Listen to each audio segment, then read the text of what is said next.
I don't know why it stopped there. Hello, my beautiful viewers. The video played before the show, but it didn't complete today. So I wanted to dedicate this beautiful episode. And if you are wondering what is up here with me, I am the proud grandmother of this little boy. And I have come all the way from South Africa to New Zealand to come and look after him. I'm truly blessed to be here. So please bear with me.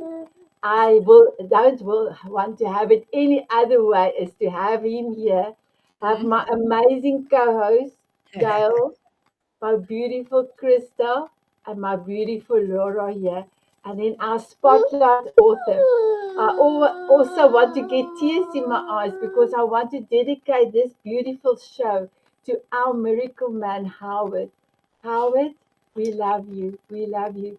Tammy, I would love to have you just to have fun. I did write something up for you, so if you can just give me 1 second, and then I am going to hand over to Gail so that she can be our main host for today.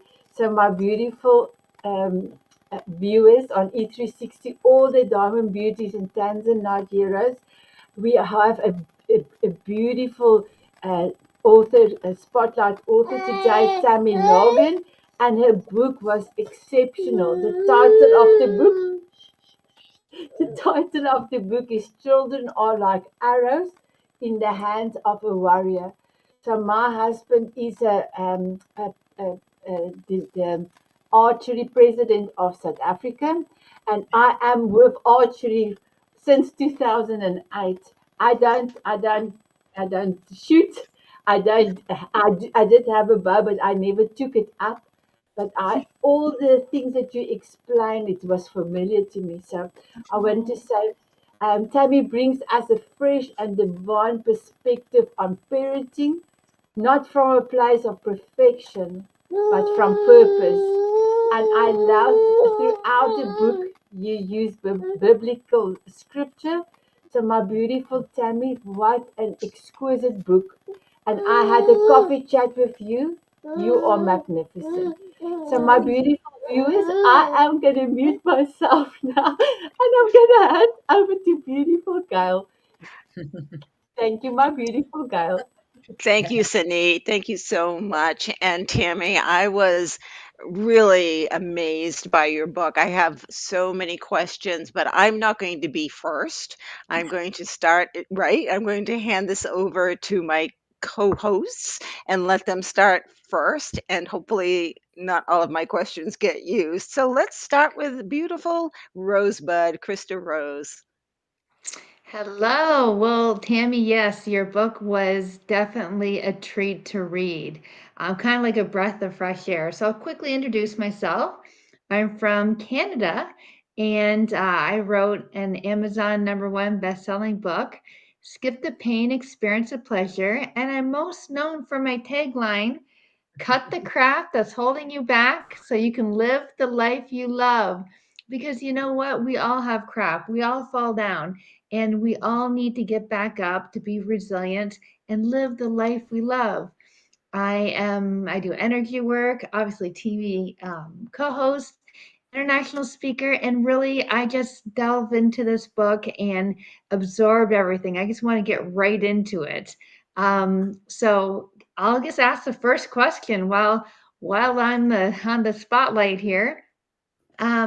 There's again so many questions you have in bold. And first of all, I love the way you have certain phrases in bold because it really highlights what you are trying to express.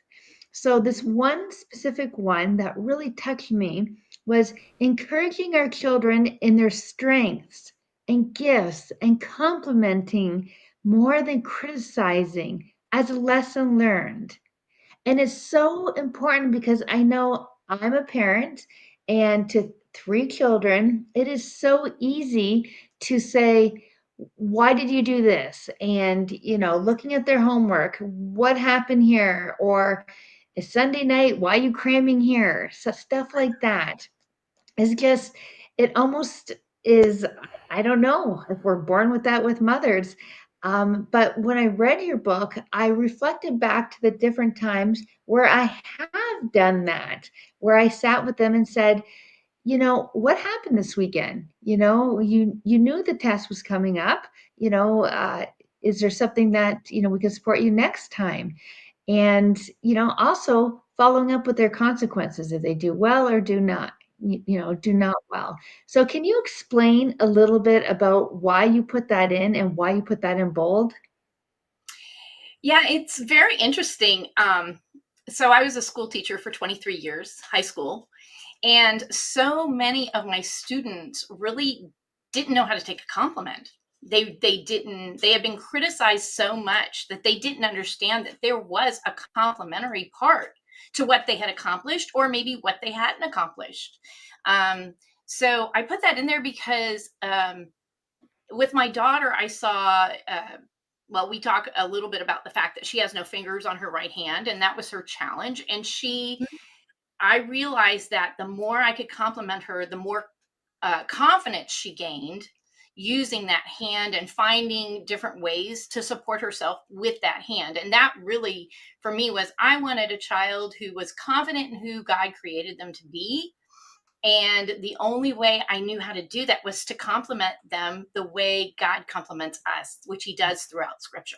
So he calls us beloved. So that in itself is, incredible encouragement. Yeah, you know what? That really resonated with me because I have an illness. For a while, I wasn't able to write, and I was constantly criticized because they said I had doctor's handwriting. Well, at first I thought maybe that's a compliment, but it wasn't. They were criticizing me because they really couldn't read it. So I had to work on that instead of saying, "Wow, you're doing incredible for making the effort, and look at how much better you're able to do it." So I want to thank you for pointing that out because for not only teachers, for parents, for everybody, surrounding friends and family. So thank you so much. On to Laura. You're welcome. Hi, Tammy. Welcome. Like Sinette, I'm around the archery energy. My husband and I, when we travel to certain resorts, we always look for archery. I love this. I've had a little board and arrow and a kid in the backyard. Um, I think there's something very almost elegant about the craftsman of going into the quiver, the arrow, the way that you explain, as Sinette said, the bow, all of it. It's so relatable to who we are as energetic beings and the focus and the discipline. And this title, and I love the quote at the beginning of the book. I'm not going to give too much away, but how it references all of this. The book is so beautifully written, but because of who you are and what you do and all of your work, it makes sense that you really would create, I think, such an absolute empowering book, especially for parents who have yet to bring their babies out into the world. Such a beautiful book. As my girls here, we're going to all have a lot of questions, similar questions too. I wanted to touch a little bit around the biblical foundation, but I think I'm going to come right out of the gate with something that was my favorite. I am an energy coach, an energy speaker. I really specialize in thought energy and how to think differently in order to recalibrate patterns and behaviors and all of that. This is threaded throughout your book. Again, just the wisdom and the insight. But there's something that you reference, and I love this. And I don't even think it starts and stops with children. I think it will make sense to the audience about the child within. Right. And that is to be known, to be loved, and to be challenged. This was, oh, so yeah, this is for me the way I teach and I coach and I speak about empowerment, internal, so that we really do feel empowered, confident, and all of the things you teach about. But there's something about this three kind of structured kind of energy, but also the religion and the stories kind of behind it. But Can you just expand on this? Because if we aren't known, if we aren't loved, if we aren't challenged, we are less than, right? We even for those of us that really believe in that almighty power, we still feel less than. So I just think there's something beautiful there around the human development and where that fits in. And again, without giving too much away with your book, it's all entwined there. So thank you for listening, and just maybe just share a little bit about that. It's very interesting. When I first wrote that, I thought, it didn't matter what order it went into. But then the more I thought about it, the more I'm like, no, it has to be this order, Mm, because you can't love something if you don't know them. yeah. You can't challenge them with what's really going to challenge them unless you know them. You Yeah. know, and the challenge is always so specific. I mean, I dive in a lot about saying we need to see our children the way God created them, not the way the world defines them. It's so Mm, important because the world defines them in different ways. They want us to be a cookie cutter, yeah. and you can't challenge everybody exactly the same way. Their lives are different. Their how they're brought up is different. Where they live is different. Their cultures are different, and so you have to know them first, and then you have to know them well enough to love them. And because Mm, you love them, you want to challenge them in a way that's going to make themselves better. And mm, as adults, I still do that with. I teach life skills now, and it's funny. I do a lot of career coaching, yeah. and those three things come up all the time because they don't understand the importance of knowing themselves, then loving themselves, then challenging themselves. So from the inner perspective, we have to do that to ourselves. God does that to us because he knows that in the challenge is where we truly see who God is and how he loves us and how he knows us and how we can be better. And so, Mm. yes, I hope I that love answered it. that. Yes, absolutely. And I very much appreciate how you brought that through to adulthood, because so many adults are having children that, as you said, do not know themselves, do not love themselves, therefore cannot challenge to become their highest and best. But yet then we look upon our children and expect that from them. And so this is where all of that kind of minutia, right, gets placed in. We're asking opposite of what we are showing. And so I think this is what I love about the book. It's not just about really how to this is the title, children are like arrows in the hands of a war. You have to become that warrior yourself.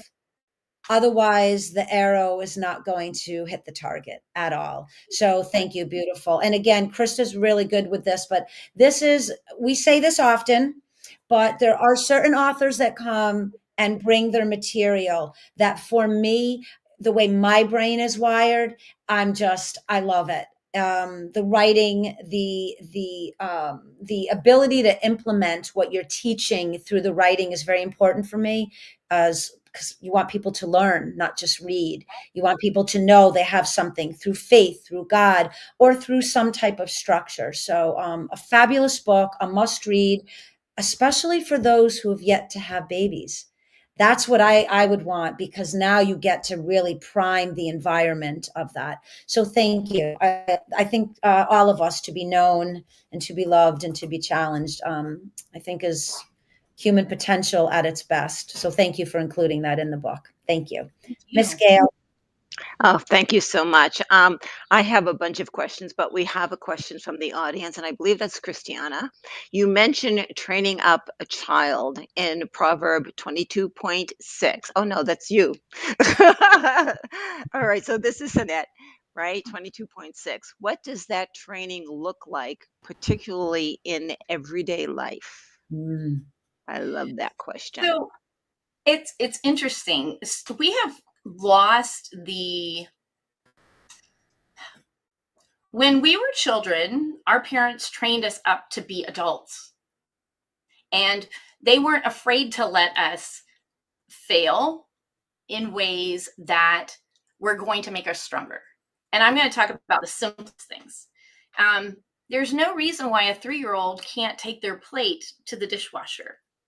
There's no reason a 3-year-old can't pick up after themselves. There's no reason for a 2-year-old to learn how to say yes, please, and thank you. These are all basic needs we have as a community. And so training up your child is training them to see the importance of being gracious, of being participating in family and in life, and most of all, seeing the importance of community. When you allow your children to participate in the family community, you're teaching them to participate in community. But the family's the beginning of it. So if you don't allow your children to participate in the family community, they're not going to understand what community outside the front door is. Mm-hmm. So you have to do that. And that is why that's what I mean about training up. I love that. That's to me, I'm hearing you want to train inside where it's safe, mm-hmm. so that they're prepared for when they take that step outside. Exactly. Right. And so that they know the difference between right and wrong. They know how to be courteous to people outside the door. I mean, I think it's so important, and we're missing. People don't understand what community is anymore because they didn't get that community as a family. And that's really a big part of my book, is helping you understand that quiver is what you're supposed to carry. You're supposed to take them with you everywhere. Yeah. They're supposed to be at your side while you make their sandwich, so they learn how to make their sandwich. Put them on a stool, hand them the jelly, hand them the peanut butter. Yes, it's going to get a little messy, but you know what? It's so important. You have just empowered them to make a meal. And now they can go to the soup kitchen and help somebody else make a meal, even at the age of 3, 4, and 5, And then if you make a mess, guess what? You can clean it up. Exactly. Another training.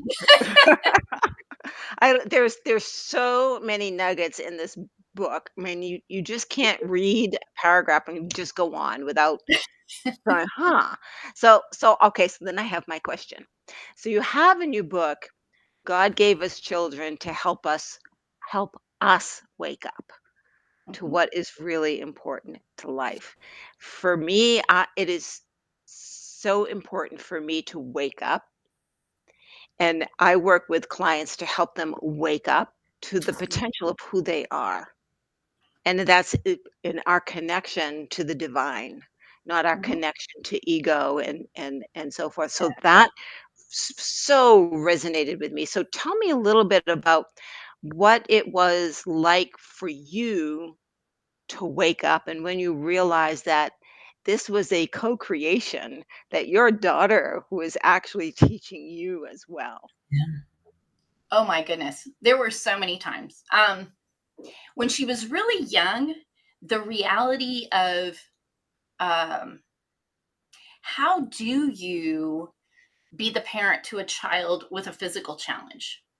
We called it her special ability. And by God's grace, there was a movie that came out called Nemo, and he had a little fin. So we called it the little fin. I mean, she was only like 2.5 or 3 when the movie came out. We took her to the movies, and the first thing she recognized when we went to leave was Nemo has a little fin, just like I have a little fin. And so it became her little fin. And I think,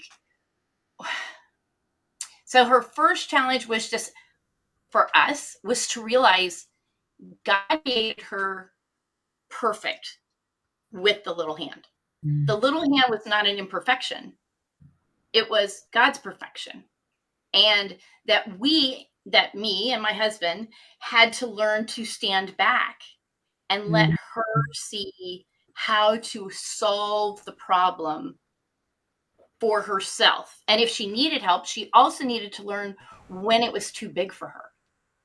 And be able to come to us and say, hey, Mom, I haven't figured this one out yet. Can you help me? Now, she was very strong-headed. So, which is me. I'm the strong-headed one in the relationship. So I was literally, God was using her like a mirror all the time. I mean, there were times when I would say something to her and she would turn around, put those little hands on her hips and go, And I'd hear the whisper, didn't you just say no to me this morning when I told you to do something? Over and over and over, And so those are the things that I think those were my wake up calls. I no longer treated people who had a special ability the way I had always treated them. I became a totally different person around them. I realized, you know what? I can challenge them, because I used to step in and help them all the time. Now, and I worked with the deaf. So instead of stepping in and doing the job, it's like, no, no, no, you're old enough. You know, you can do this. I'm going to stand beside you. I will help you when you ask for help, but I'm not going to do it for you. And so having her in my household made me a different person outside the house, to realize that a lot of these kids who have special abilities just need to learn differently in order to do what it is they're called to do, which is everyday life. Everybody's called to do everyday life. So Everyday life. And I have to tell you, my daughter taught me to stand back as well. And it was that message, listening to the universe saying, not your business. Stop. Step back. Step back. And I'd be like, okay, but. So it is a huge lesson. And thank you so much for sharing it in the book. Yeah. Krista, what about you, dear? You know what? This is a perfect springboard for where I'm going. Actually, you already answered a bunch of my questions, but that's always happens. But you wrote in the book, when children with unique abilities, we see them suffer. And many times as parents, we suffer too, because it's so easy for us to want to jump in, to want to help them, to want to do it for them, because we want them to be happy. But when I see it, and how I read your book, and when I went through the journey, because really your book is a journey, you go through. That's how I felt, is that when you're actually helping them, you're not helping them. You're discouraging them. You're showing them that maybe they're not good enough to do it for them. So I thought that was extremely powerful that you put that in. So if you can talk a little bit more about that. okay, so I want to make sure I understand your question. You want me to talk more about the unique children who have unique abilities and how to support them? Is that Yes. right? Yeah, Okay. absolutely. Yeah. Yeah. So being a school teacher, the most common unique abilities I run into are learning difficulties. So things like Asperger's, ADHD, delayed thought processing, and that kind of thing. I ran into a lot. I taught at a very small school. I only had 10 kids in a class, and there were times that I only had 10 kids and 3 of them were Asperger's. And so I would end up with 2 of them would be parroters, and those are Asperger's kids who have to repeat what you say in order to make sure they're getting the information. So I giggled the first time, because I'm writing notes on the board and I'm saying what I'm saying, and then this person over here is saying it, and then this person over here is saying it. And in my head, I'm thinking, well, apparently God wants you to hear it 3 times. It's very important, kind of thing. And as parents, we tend to cling to the labels that are given to our kids. So my daughter's hand was considered a banded hand. It's the most popular of the physical disabilities that happen. But at this point now, in today's society, we have a very large population of kids with ADHD, Tourette's, OCD, that kind of thing. My goddaughter lived with us from the time she was 9. She was OCD, and I'm like, okay, we need to think through this process a little differently. And so as parents, you have to ask these questions of your kids. All right, so like ADHD kids, when parents come to me and they say, my kid's ADHD, what's your suggestions? The first thing I do is, they're not allowed to have one of these. You're adding to the white matter, which is your head already does the multi-thousand, white matter things. And so that means that child's going to need a different way to get their attention, to do things. They need more activity. They need to go out and do that. You can do different kinds of oils. You can do different kinds of supplements, but I do not encourage medication's a last resort for me when I'm coaching a mom. And that's the situation, because there's so many other options, and you have to talk with your child. And you have to help them have the tools. Like when I talk about the fletching, how you put their tools in the toolbox, because they need different tools than you. My parents didn't know I was dyslexic. And so when I got to college and I had to learn all these things to try to help myself figure out how to learn. And I love doing that. That's a challenge that I love. But as parents, that's that part of looking at your child the way God created them and that they are perfect the way they are.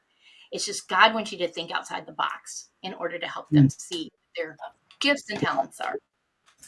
Love that. Yep, that is so fantastic, especially the point where instead of just medicating him and having like zombies or, we want these cookie cutter kids, or what you said, you're writing on the board and you don't want that person to parrot back. So, you don't want them to be themselves. It's so common. And I'm a nutritionist and I went on and took my natural medicine and Yeah. herbalism. And there's so many different holistic modalities as well. I can go on, but there's coping skills that I Yes. think we forget to teach our children. So beyond everything else, teaching them how to cope when they're having one of these, overwhelming feelings or interactions or different things like that, explaining what's happening to them. So that statement alone for me is very, very powerful. I'm so glad you brought this up because I know the listening audience out there is getting a lot of aha moments from this. So thank you. Thank you, Tammy. You're So welcome. Laura. I just want to say one thing about that when your child gets diagnosed with something, don't keep it from them. They need to know that they're different and that this ability is something special. ADHD kids are incredibly multitaskers. They can do so much at once. That's their superpower, as we call it, right, Cindy? Yeah. That's their Yeah. superpower. And so help them find their superpower through the diagnosis. Don't just keep the diagnosis to yourself or to your IEP or whatever for school. They need to know that they're building a skill that's going to help them cope throughout. So. Yeah, I totally agree with that because I have a nephew who has he's on the spectrum anyway. And then when the parents told him and they found the right educator, they found his special gift and he plays piano so well. Yeah. When he was younger, he was going to university to learn the grade 8, piano. So he was, outshining that. It's because they empowered him. They showed him what his unique abilities were. Other things, maybe social situations he struggled with, and they gave him some coping skills, but let him go and find and explore all these gifts. So yeah, I just had to say that because it's so exciting that you brought that up. Oh, good. So I'll Yay. give that to Laura now. Miss Annette, would you like to bring in a question? I know you've got your hands full with that beautiful baby, but do you have a question or you good? Now he's got his alien glasses looking at, so now he's a little bit quiet. So, my beautiful Tammy, I have a question and then I'm going to mute, but I just want to let you know, my beautiful viewers, please check down below in the show notes.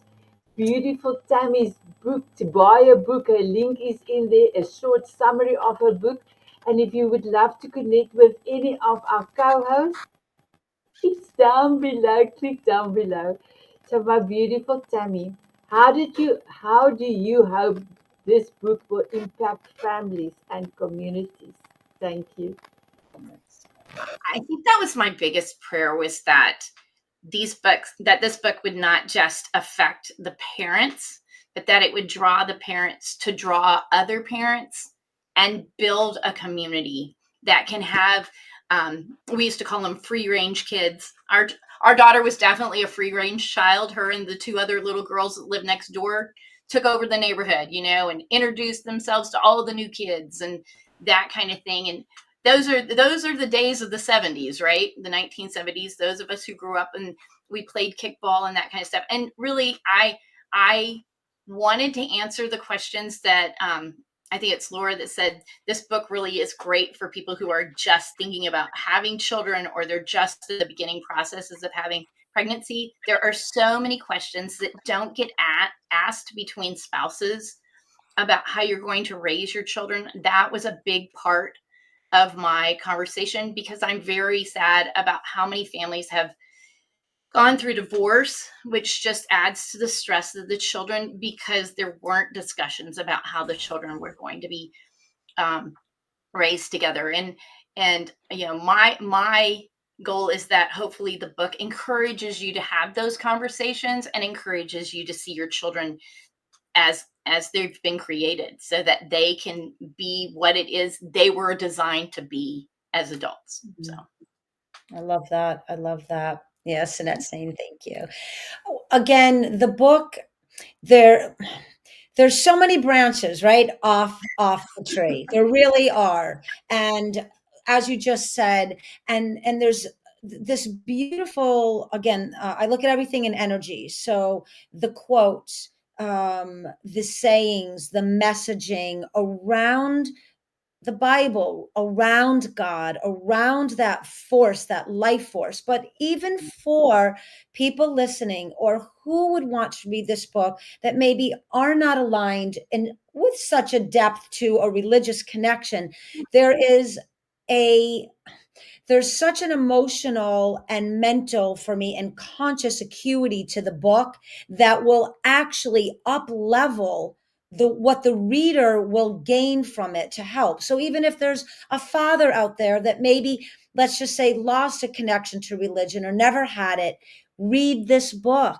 Those messages in the biblical context is so empowering, and there's a way to recalibrate that. So it's, and and I tell this to a lot of people, just because you don't believe or you've lost faith or you've lost your way, when you read the words from those biblical messages, it resonates in the deepest part of our knowing. Our consciousness remembers, and it helps us to really become, I think, better people.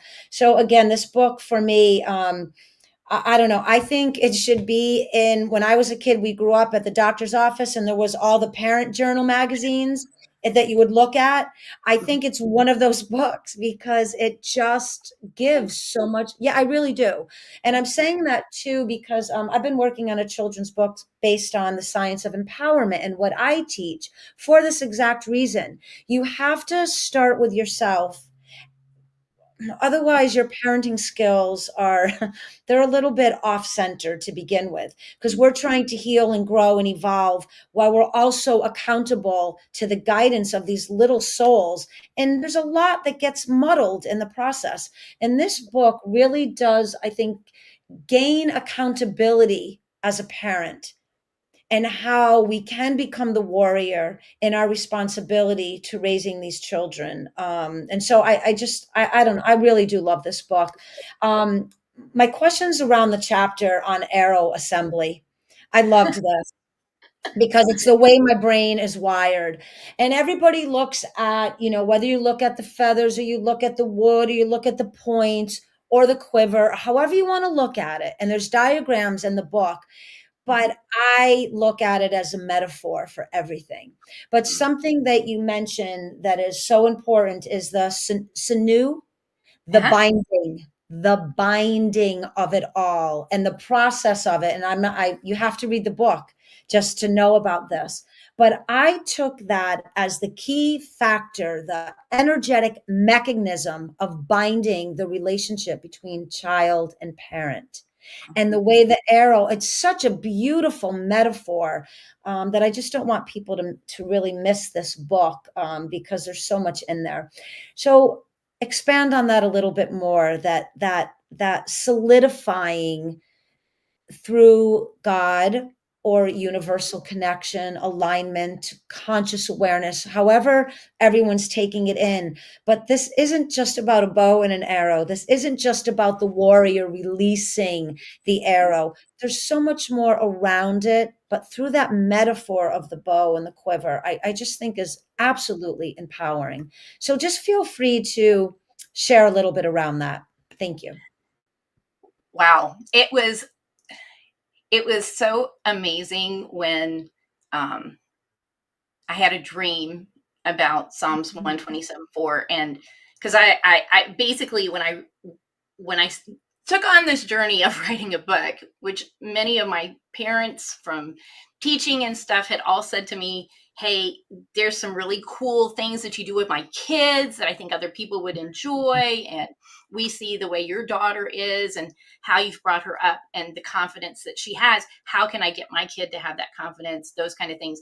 And so all of it was just a bunch of short stories. And I was like, Lord, you know, 10, 15 short stories does not a book make. I need a direction. And I woke up with the biggest epiphany of an arrow. Why in the world does he call him an arrow? And it sent me on this incredible experience of finding traditional bow and arrow makers throughout the state of Georgia who took me in and held my hand and showed me every single piece that was made and what it took. And the sinew was one of those things that was one of those last That's things I was amazing. working on. And the sinew is originally it was cat gut. Now it's something it's a little more like rawhide now. And what's interesting is the warrior has to chew on it to make it sticky. So your saliva is part of that. And what's interesting is that is what holds all the pieces to the arrow together. So you're chewing on it, you're giving that information into the sinew while that is your relationship as you're binding the arrowhead and you're binding the fleshing, which is the feathers, to the shaft. And even in some cases, you're decorating with that sinew because maybe there are words of wisdom you don't want your arrow to leave without. So you're adding a little more to that. And so, yes, there were so many amazing, I know it's really weird, but I just got goosebumps. There were some really amazing moments that it took me on this journey that I went, oh, nobody knows this. I've never heard a sermon on it. I've never heard a teaching on it. And as I wrote each piece, there was just so much insight. And yes, the sinew is one of my favorite parts of that piece. Yeah. Thank you. So, and again, what I love is there's this consistent empowering, and the way you just explained it, it's this synergy of self into creation of something, and then the accountability and responsibility for a true creation, as Miss Sinette is holding in her hands there. And we all, in her arms, we all find, I think, different metaphors and ways. But what I loved about this too is thinking of men. A lot of men have a block with reading or listening because they think it's all around a woman and the nurturing and breastfeeding and all that. And I loved the idea that a bow and arrow, and I'm going to use it in this terminology, there's a man can understand, right, what that means. But then through the reading, and then not disrespecting, but using the softening of the God energy in there too. I think there's such a beautiful alchemy that a wife can say, dear husband, read this. You'll understand that you are the warrior.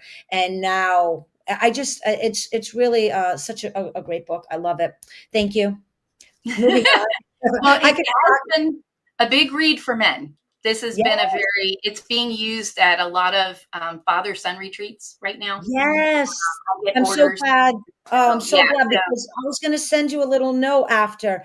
That's really because I'm always looking out for the male energy, because it really gets swept away because we just have assumptions, and they are wounded and they are vulnerable, and they sometimes have not had the proper structure of how to become that warrior and shoot that arrow in a correct way. And so I'm so happy to hear that, because what a binding experience for father and son, and father and daughter as well. Agreed. Yeah. Thank you, Miss Gail. I have to say that's a great lead in for me, because what I've discovered or felt in the book, there wasn't a masculine or a feminine perspective, and there wasn't a child and adult perspective. There were many lessons in there that I went, my God, I could learn from this. This Yes. is right. She's teaching me along the way, right? And whether you're an adult or not. And one of the things that I really, really loved, congratulations on deciding to work at a camp. I thought that was fantastic. I felt that you were going back to your roots when you did that, and that your father encouraged you, that he Mhm. probably felt the same way, that you were going back to your roots. And I just felt in the storytelling and in the book that this was a very important thing for you at that moment in your life. So, thank you for sharing that experience with us. And Mhm. in that experience, you say it was important that the campers needed to own their choices. Mhm. Boom. This is what I mean. Adult, child, man, female, doesn't matter. Own their choices. What a profound lesson. Can you share with us, please, a little bit more, a little bit deeper around the owning of your lessons and of your choices? I think so. When I went to this camp, I had never gone to summer camp. I didn't know anything about what I was really getting into. Oh, she's pointing to it. Yeah, it was on there. And what I found out was this camp held these kids accountable to their choices. So every morning they had to just choose what department they were going to, sailing, swimming, whatever. But then like the kids would come to me, and horseback riding was an added cost at that camp. So their parents paid extra for them to be a part of this program. And I set a full schedule. It changed week to week. So they weren't always on the same day, kind of thing, because different um, excursions would happen on different days. And I wanted them to have that option. But children would come to me and they would say, Miss Tammy, my friends are going on the hike to Mount Washington. I really want to go. And I said, well, don't you have horseback riding today? Yeah, but I really want to go. I go, well, it is your choice, but Mhm. realize that you can't make up your lesson because this is the only space I have for you. And so sometimes they would choose to go and sometimes they wouldn't choose to go. Sometimes they'd say, oh, I'm so glad I stayed because we got to jump a jump or we got to ride the horses bareback or that kind of stuff. And the other thing that comes out of that is I realized that I had kids whose parents signed them up for horseback riding who had never seen a horse before, scared to death. I mean, like, just Yeah. screaming. And I'm like, listen, you don't have to do anything but stand outside the barn. This is your horse. And he'd have his head sticking out. I'm like, if you want to feed him a carrot, here's a carrot. And we call that challenge by choice. So the whole thing is based on each baby steps. All right, so now that you fed him a carrot, you want to come brush him? Well, I don't want to be in that little stall. And I'm like, okay, well then let me pull him out and put him on the hitching post, and you can brush him out here. And that gets that. And then eventually they move into the barn, and then eventually they're saddling. I had one little girl. She's like, oh no, nope, not getting on the horse. Well, it took about 2 weeks, and she'd been there like 3 times, and all of a sudden it was bareback. I used to teach a bareback fall off lesson because it's not a matter if you're going to fall off, it's when you're going to fall off, right? And so she saw that and went, can I ride bareback? Because she was kind of afraid of the saddle, like stirrups and all of that. She had put this whole thing in her head. Do you know she got on that horse and we led her around bareback, and yet she had yet to get on a horse up to that point. And that is challenge by choice. I mean, choice is so important. From the moment your kids can point, choice begins. You Yeah. give them 2 choices. You give them And 2 what I love is the consequences of your choice. choices. Right? I mean, even in business, I was seriously, I was a Oh, change manager, right? And it would be, oh, you want to do this thing in the business. What are you not going to do instead? You have so much resource, and a person can only do so much in a day. So, what is it that you want to stop doing in order to start doing this? It is a choice, and there's opportunity costs for every choice. And I love that you threaded this within the book. So thank you so very much. Are we almost ready for the lightning round? We are the We speed are. round. All And right, ladies, take it away. Go ahead, Rosebud. Okay. Well, first of all, it's an honor because trying to pick a few words was like impossible. But so again, first couple things that come to your mind. So when I say warrior, what comes to your mind? Protection. Ooh, That's good. That's good. Get ready for your paparazzi. I love this one. Biblical parenting. I know it's two words, but biblical parenting. Starting with a foundation of truth. ooh. Ooh. Wow. Wow. Here's your paparazzi. And I have a few more words, but the word I'm going to choose is success. Everyone deserves success. There's Oh, no reason for everyone not to have success. I love that. And I love how you pointed out success can look, in so many different ways. So, Laura, your words. Yes. So my first word is target. It's important to see it. Open your eyes and aim. See it and my second word is release. Wow. It's not hard to release if you've done the training. Ooh. Ooh, I love that. And my third word, most important word, God.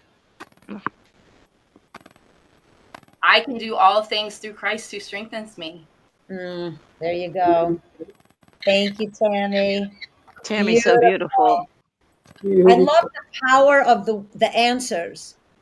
I just got this vision, so I'm telling you, so nobody take this, and I wish I have done it all along. Can you imagine writing a little book, and we can call it something, and Sinette, all of us will have to work on it, the girls, the one word answers. Can you imagine how empowering I know, like from the past, Right. like they're so empowering. Even if you just look at protection, foundation of truth, everyone deserves success. See it, aim, train, really. I love this. So beautiful answers. Thank you, Tammy. You. Thank you. My beautiful Tammy, I'm going to quickly talk while he is asleep. So I wanted to ask, how do you feel at this moment being our spotlight author and hearing and the feedback that our beautiful co-host is bestowing on you? This was amazing. You Awesome. guys, I haven't had this much. To tell you the truth, this is the first time I've had a podcast, so interview, and I'm so excited about just how excited you are, how energized you are by what I wrote. And that just gives me all kinds of hope and excitement to see that this book's going to go somewhere. I don't know how fast or when, but I'm hoping that there are a lot of parents out there who are seeking some help. And that's really what I wrote the book for, was so that it can answer a lot of these questions that we're just running into as parents, and that you can feel confident as you take the time to work on your warrior skills. So I thank love you. that. Work on your warrior skills. I know. She's ready to warrior. My I like beautiful ladies, we've got a 1 minute for each of you.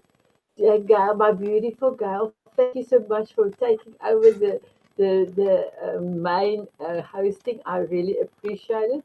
So, my beautiful Gail, Rosebud, and Life Force, do you have 1 minute to share your feedback or something beautiful to Tammy, please? I just have to say, I've got goosebumps too, Tammy. This was really such a joy. And your book was elevated in my eyes during this conversation even more. So thank you. Thank you. Yeah, I would quickly say, first of all, I see the book behind you. Can you grab it and bring it to the front of the camera? Because there's something powerful about the author holding their own book. Mm. So that feeling and that energy that I feel, you holding it, and that smile is just radiating right through. So thank you so much. Amazing cover too, by the way. So yeah, That's fantastic. that's me, and that's my parents' backyard. Oh, Love it. beautiful. Wow. Beautiful. Yes, I'm just going to again. I've been saying this because feel that now in our time of life, and every moment is important to every person going through the human condition. But I really think everything that we've all witnessed that's happened to our younger generations, and we're all accountable, political, academia, but parents. And I am a firm believer it all begins at home. And without you doing the work, to ask a child to become something that you have yet to become yourself, I think is a disservice to the collective. And I think that your book not only shines brightly, HB, on this topic, but it lends itself to human potential and the power of choice. And as a parent, the responsibility isn't just to make a beautiful baby and dress it up in goo goo and all of what you are inviting in a human being, and you are its guardian to a point, and learning that balance of the teaching and the releasing so that they can feel that independence. I really think you Yeah. cover this very eloquently in your book. It's a teaching manual, I feel. So I think it's a very important read, and anything that we can do to support that outside of the power that Sinette puts in and the creativity, but call upon on your connection to the God source and find that way, because I think it's a very important book for even the younger generations to read as they're raising our children in this very like mercurial like terrain right now. It's difficult, and I think this would help tremendously. So beautifully written and expressed. I think you did an amazing job. And pitch podcasts around parents and things of that nature, because it's a great book. It needs to be read. Thank Awesome. you. Thank you so You're much. welcome. You're Thank welcome. you. So, my beautiful Tammy, thank you for reminding us that parenting is a sacred calling, and that what God and with God, we don't have to do this all alone. To everyone watching, may you be inspired today to pick up your bow of courage, look at the master warrior for guidance, and prepare your arrows with love, truth, and grace. Our Mm. children is our legacy, and it's part of our story and all matters. Thank you for joining us, and may your home be blessed, your parenting be bold, and your arrows fly true. So, my beautiful Tammy and my beautiful love bug, my rosebud, and my beautiful life force, will you have a dance with me? Absolutely. My beautiful viewers, will you have a dance with us? They said yes, they said yes. Here we go.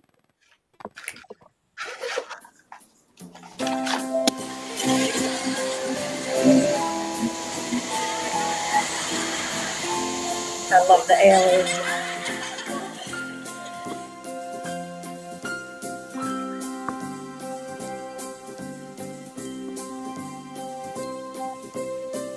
Walking on sunshine or dancing in the rain. Sprinkle me with fairy dust so I can fly away. Smiling at a moonbeam or squinting in the sun. Sprinkle me with fairy dust and cover me with Bye bye, love. everyone. Bye Everybody, love bye. you.